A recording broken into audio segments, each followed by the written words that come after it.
اور پھر آگے اللہ تبارک و تعالیٰ نے کہہ دیا وَمَن يَتَوَلَّهُمْ مِنْكُمْ، جو بھی تم میں سے ان سے دوستی کرے گا وہ انہی میں سے ہے، انہی میں گیا، وہ انہی میں گیا۔ کل جب ہندوستان میں جنگ آزادی ہو رہی تھی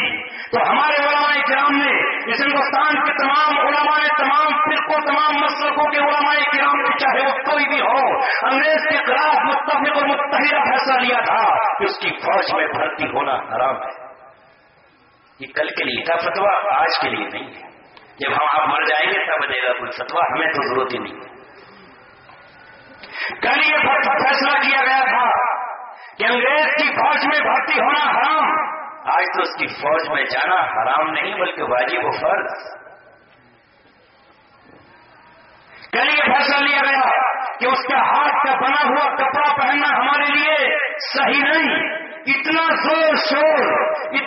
شور سے یہ تحریک چلی، نمک چھوڑو آندولن چلا، نمک نہیں کھائیں گے اس کا بنایا ہوا، چاہے بغیر نمک کے کھانا کھانا پڑ جائے، ان کا بنایا ہوا ریشمین کپڑا نہیں پہنیں گے، سلک نہیں پہنیں گے، یہاں تک کہ کھتر پہنا۔ یہ تحریک ہمارے مسلمان علماء کرام نے اس زور کے ساتھ چلائی کہ ہندوستان میں رہنے والا موہنچل چرخا کاٹنے پر مجبور ہو گیا اور کہا بھائی میں بھی پھر اپنے لنگوٹی باندھنے کے لیے کھتر ہی کا استعمال کروں۔ نفرت اس حد تک بچے پر پیدا کر دی گئی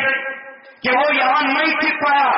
جدھر نکلے ادھر اسے نفرت ملی، جدھر نکلا اسے یہاں سے بغاوت ملی۔ ہم نے اس تحریک کو اتنی آگے بڑھایا کہ ہم نے آزادی کا خواب دیکھا، لیکن اس کے بعد آج خبریں بدل گئی، آج ہم نے حالات سے نسلیں چرا لی، آج ہم نے قرآن کریم کے احکامات کو چھوڑ دیا۔ میں نے ایک آیت پڑھی تھی جو پڑھتا ہوں، اکثر پڑھتا ہوں اور آج پھر اسے کہہ کے ختم رہا ہوں۔ مولانا انیس صاحب تشریف لا چکے ہیں جن کی مصروفیات بہت زیادہ ہیں، اگر جس دن قرآن کریم چلا تھا اس دن میں حضرت والا کے ساتھ دلی برہم پوری میں تھا اور میں نے اسی پر تقریر کی تھی، لیکن اس دن سے لے کر کے آج 20 دن کے اندر ایک اور واقعہ پیش آ گیا ہے جو مکہ اور مدینہ سے ہے۔ لہٰذا مکہ سے محبت کرنے والا چیخے گا، چلائے گا، اس طرح چیخے گا کہ جس طرح کوئی بچہ اس کے ہاتھ میں بسکٹ ہو، اس کے ہاتھ میں روٹی کا ٹکڑا ہو، چیل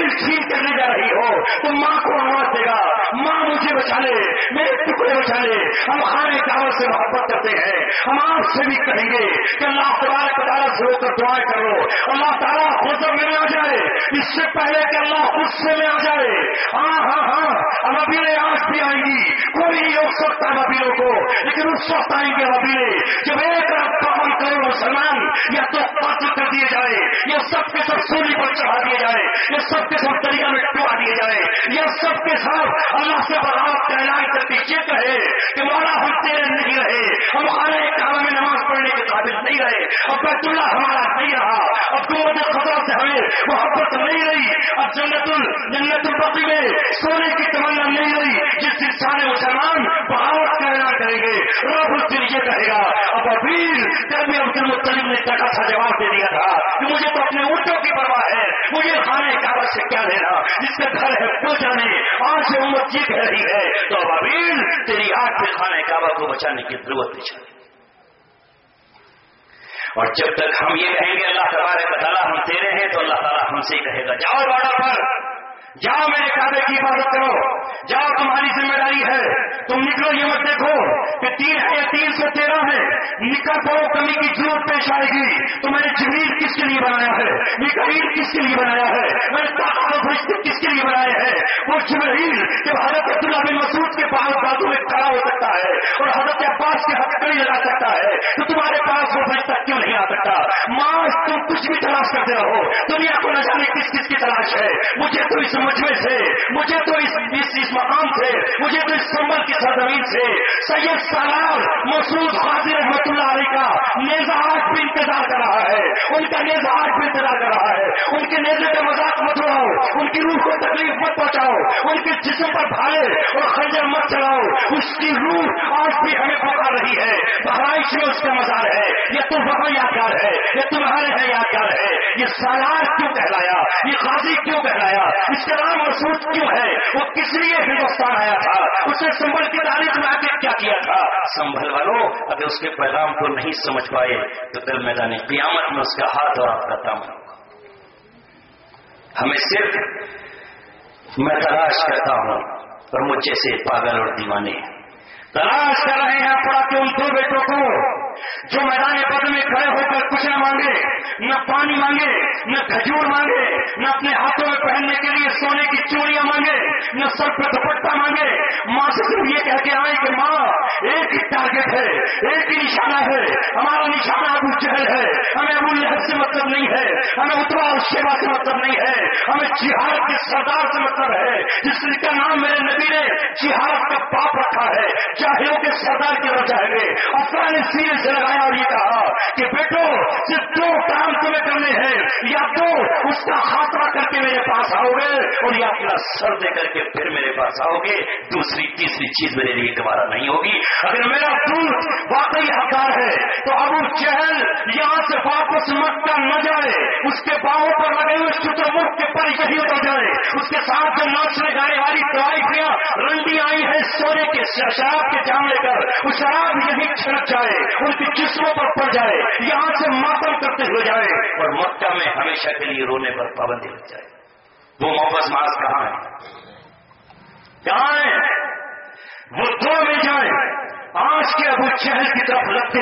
عبد الرحمان بن عوف سے یہ پوچھے چچا جان یہ تو بتا دو جہاد کا سردار کون ہے، جاہلوں کا امام کون ہے؟ میرے نبی کے مقابلے پر جہاد کو غالب کرنے کے لیے، علم پر جہل کو نافذ کرنے کے لیے، عمل کے مقابلے پر فساد قائم کرنے کے لیے، مدینہ جیسی پاکیزہ بستی کو طاقت و تراش کرنے کے لیے جو لشکر لے کر آیا ہے، جس نے ابو سفیان کی نہیں سنی، جس نے اپنے ماں اور مکے والوں کی آواز نہیں سنی، ابو سفیان نے کہا واپس آ جا، واپس آ گیا ہے، جو اس طرح آیا ہے چچا جان ہم نہیں جانتے وہ کون سا ہے، ہمیں بتاؤ، ہم معصوم ہیں۔ عبد الرحمان بن عوف نے کہا میرے بھتیجو تم اس کا کیا کرو گے، وہ بڑا سورما ہے، جہاد کا امام ہے، اس سے مکے والے تھر تھر کاٹتے ہیں، تم کیا کرو گے؟ کہا چچا جان دل کے جذبوں کا امتحان مت لو، ہمیں معصوم مت سمجھو، ان رگوں میں خون حضرت افرا کا ہے، محبت اور معاذ ہے، نام ہی مانے ایسا رکھا ہے کہ پناہ میں دے دیے گئے ہیں، اتنے بتا دو ابو جہل کون ہے؟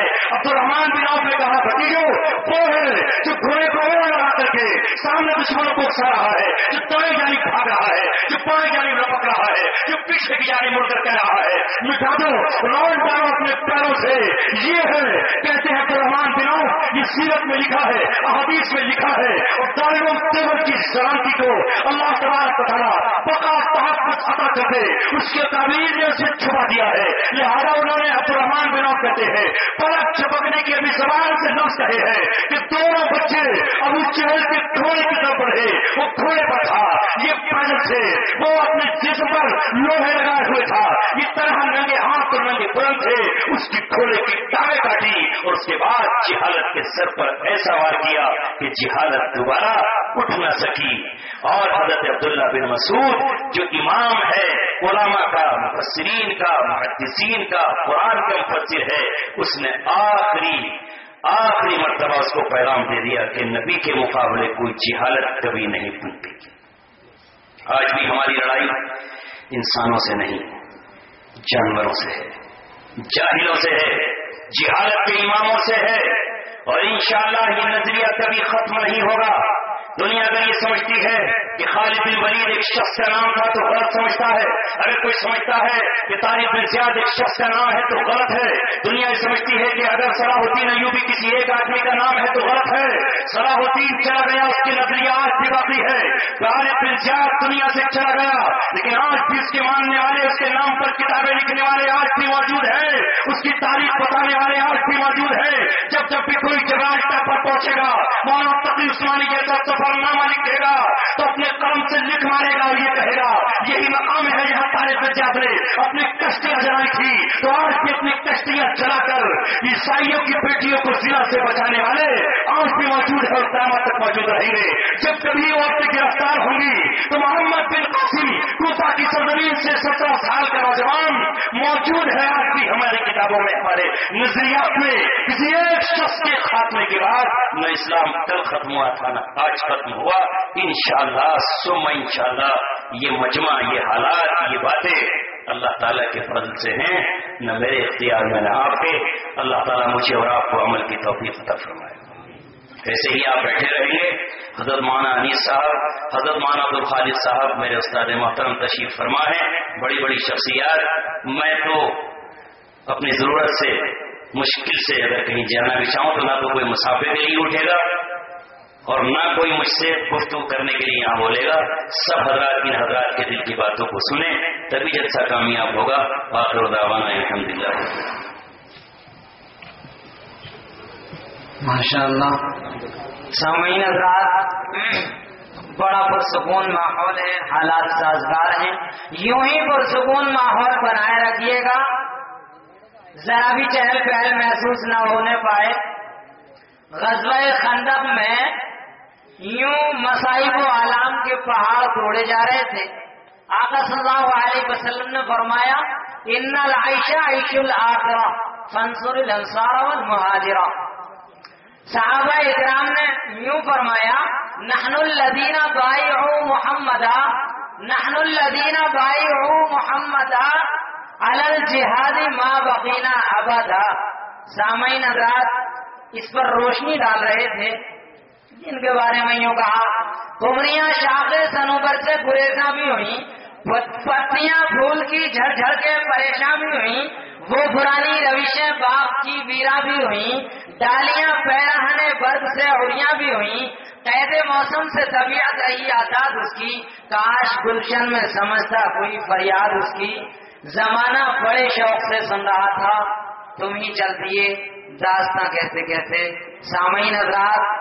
آپ تمام حضرات میں بڑا جوش اور خروش نظر آ رہا ہے، اور یہ ہمارا اور آپ کا آج کا یہ عظیم الشان پروگرام ہماری سرزمین سرائے کریم سنبھل ضلع مراد آباد یا ہندوستان ہی کی سرزمین پر نہیں سنا جا رہا، بلکہ یہ پروگرام راکٹ آف انٹرنیٹ پر ملک بیرون ملک میں سن رہے ہیں لوگ. اور جن شہروں کے لوگوں نے اپنے اپنے پیغام بھیج کر یہ بتایا کہ ہمیں یہ پروگرام بہت اچھا لگ رہا ہے اور مقرر کو یوں ہی بیٹھائے رکھیے، دل چاہتا ہے کہ سامنے سے نہ ہٹنے دیا جائے. ان میں وہ لوگ ہیں مشتاق حسین طائف سے سعودی عرب، خان صاحب دبئی سے انہوں نے میسج بھیجا، حاجی محمد صاحب نے ممبئی سے میسج بھیجا ہے،